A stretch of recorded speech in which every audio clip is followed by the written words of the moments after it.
Le penalty annulé à Julián Álvarez fait toujours polémique. L'arbitre de la rencontre Atlético Madrid vs Real Madrid, Marcignac a été obligé de sortir du silence pour apporter des clarifications. La planète football n'en finit plus de débattre sur le penalty refusé à Julián Álvarez lors du 8e de finale retour de la Ligue des Champions opposant l'Atlético de Madrid au Real Madrid, 2-2 score cumulé, 4 TAB à 2. Alors que l'UEFA et le club madrilène ont déjà pris la parole, l'arbitre de la rencontre, Simon Marcignac, a lui aussi livré sa version des faits pour justifier sa décision. Et si certains continuent de mettre en doute la validité de ce coup de sifflet tant controversé, le Polonais reste ferme, il y avait bel et bien double contact de la part de l'Argentin, dont le second était involontaire, mais interdit par le règlement. Lors de la séance de tir au but, Julián Álvarez s'avance pour frapper. Mais à la surprise générale, alors que le ballon semble terminer sa course au fond des filets, Marcignac décide d'annuler la tentative de l'Argentin.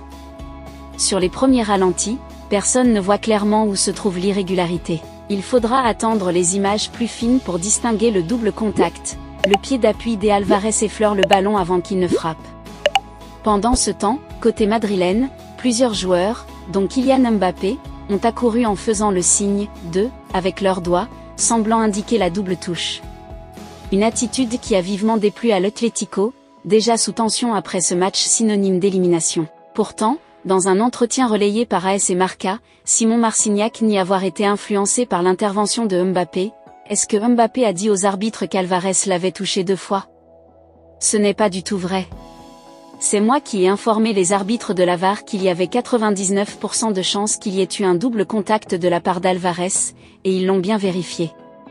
Pour être honnête, je n'ai jamais été confronté à une telle situation dans ma carrière d'arbitre, mais les joueurs connaissent les règles, a-t-il déclaré, dans des propos relayés par AS et Marca. L'UEFA justifie le recours à la VAR. Face à l'ampleur de la polémique, l'UEFA a tenu à réaffirmer la légitimité de l'arbitre. Dans son communiqué, l'instance européenne rappelle que la règle, loi 14.1, interdit strictement tout double contact involontaire sur penalty.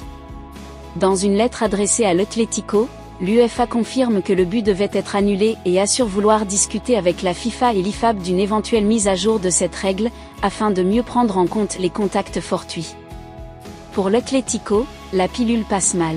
Le club a publié sa propre déclaration, estimant que cette décision a ruiné les efforts spectaculaires de l'équipe et l'espoir de millions de fans.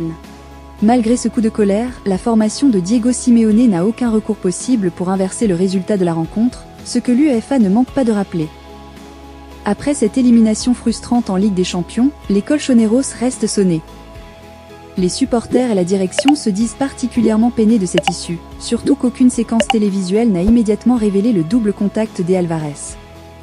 Pour certains, cette nouvelle controverse alimente la théorie d'un arbitrage défavorable à l'Atlético face au rival historique, le Real Madrid. Reste à savoir si l'instance européenne, ou l'IFAB, décidera de revoir la règle pour éviter de futurs cas similaires.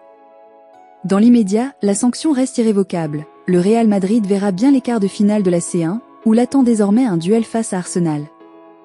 Quant à l'Atlético, il doit rapidement digérer l'élimination et se concentrer sur la suite de sa saison. Malgré un sentiment d'injustice qui persiste, Diego Simeone et ses hommes n'auront d'autre choix que de se relever pour aller chercher les objectifs encore atteignables en championnat et en coupe.